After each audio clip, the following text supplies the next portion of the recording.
So some days I just decide that, like, different people, relax in different ways, and I sometimes will relax on the weekend or on a weeknight just by firing up MODO and just having a fool around with some Boolean stuff. Like, I'm not nearly as skilled with it as I would like to be, and as with any other skill, I find that the best way to obviously to improve my skill with something is to keep using it and keep experimenting with it. And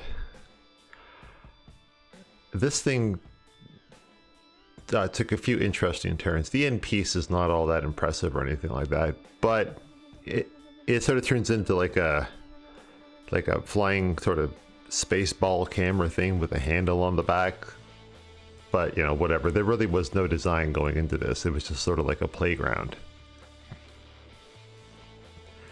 So sometimes you get happy accidents, like right there I was trying to put a thin subtractive layer around the ball, but then when it got big, I saw all that negative space between the shell and the ball, and I thought that was kind of cool, so I just held on to it. It's that's kind of what this is all about. It's about experimentation, relaxing, and just trying to, like, right there was another moment when I saw that empty shell without the ball. I had a couple of moments of thinking, ooh, I should copy that out and put that to a separate file and and build on top of that. But then I thought maybe that was getting a little too far afield. So I reined myself back in and decided to carry on with the existing piece. So this is using the MOP Boolean toolkit. It's also using my enhanced MOP Boolean assembly. You can see in the item list there how the different structure of the operations, and I like using my enhanced assembly because it gives me more ability to layer things in and to get more bang out of a single MOP item. But even with that enhanced assembly, I ended up having to break this shape up into two separate MOP assemblies. You'll see here eventually. This here is taking a technique I've seen Tor do for creating pipes and handles and things. Like he'll model some geometry, then he'll select the edges and just run a pipe around them. And I find that to actually be very effective for getting a good shape on something. Without having to take a tube and bend it and that kind of thing.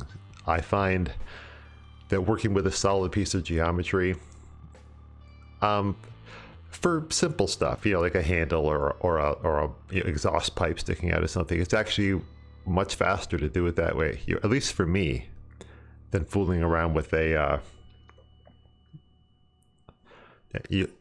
like an official tube system or whatever. So here I was thinking about, I was gonna make some sort of an indent in the front of the sphere, but I think I'm starting to run thin on mesh operations here. So you'll see me fool around here a little bit, and eventually I think I end up subtracting the hole and then making the piece that goes in the hole a separate MOP Boolean item that I can work on of its own accord. Yeah, we have a second Boolean going now. But thanks to the rounded edge shader and all that, it all just melds together and it becomes a beautiful polygonal soup.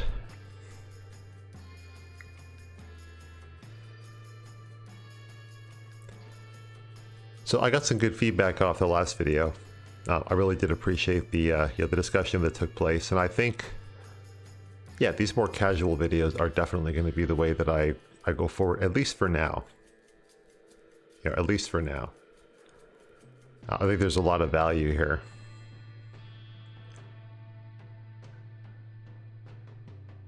Sorry, not a lot of value. I'm kind of watching the video while I'm narrating it, and I lost my train of thought.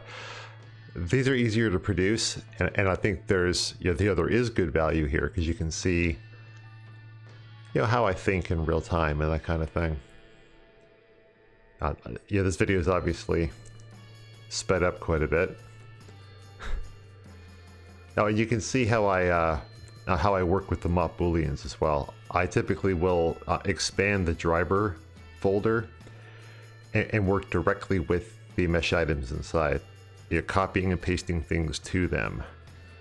I find that makes more sense to me, as opposed to trying to use hotkeys and remembering which hotkey will put the polygons into which subtraction option and that kind of thing. If I can just work with it directly and the hierarchy makes sense, going from the base and just marching down the operations, that allows me to visualize it much easier. And so for me, that's a more efficient way to do things.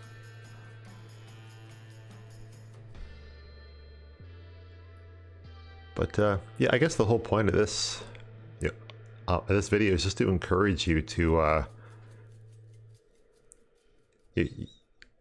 to incorporate these types of play sessions into your own work life.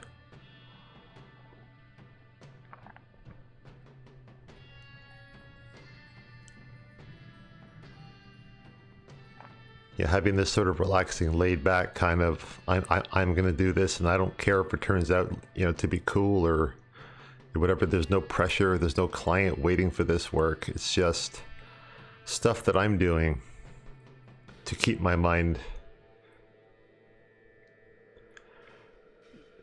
not keep my mind. What am I thinking? Like just ways of keeping my creative brain kind of functional.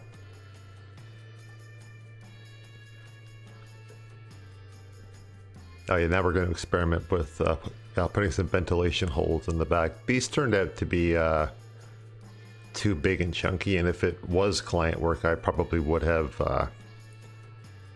well, I definitely would have done something different. I would have gone back and reworked them, but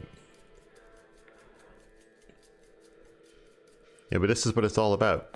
Try stuff. If it doesn't work, throw it out. Try more stuff. And you'll notice too that I have this this render window right here that pops up every now and then. That's so I used to do the RayGL preview right in the viewport, but I watched Tor work, and he has he likes to pop up that render window, the quick preview window, I think it's called.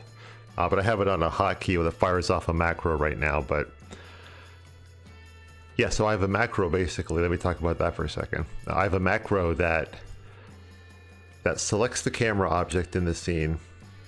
It hits the sync to view button so that the camera will match whatever my current camera is looking at. And then it opens up the preview window, where I can hit the go button. Now the big advantage with that quick preview window is that it has that functionality where I can, wherever I hover the mouse, that gets the rendering priority, and so it finishes that area first.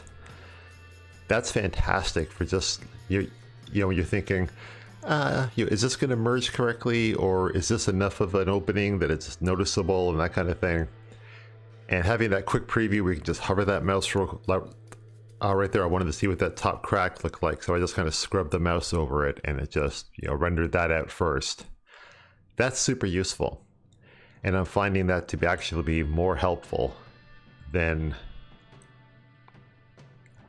doing the GL preview in the viewport, which I still use from time to time, just not as much as I used to. Now I'm just trying to put some sort of like a rippled sort of effect on the front face of the camera, just to make it a little more interesting, and not be perfectly flat. It doesn't take a lot sometimes just to give something, just some tooth, I guess, so it's not just a bunch of flat stuff everywhere. This, I think, is just a quick little handle on the back, and this is kind of winding down near the end, so I'm going to sign off. say thanks for watching, and I'll see you in the next video.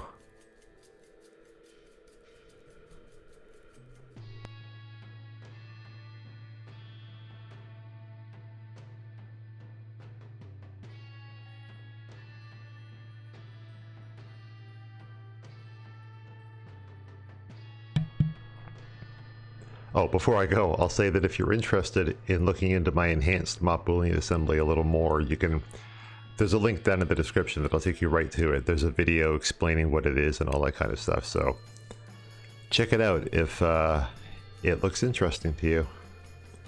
All right, now I'm really going.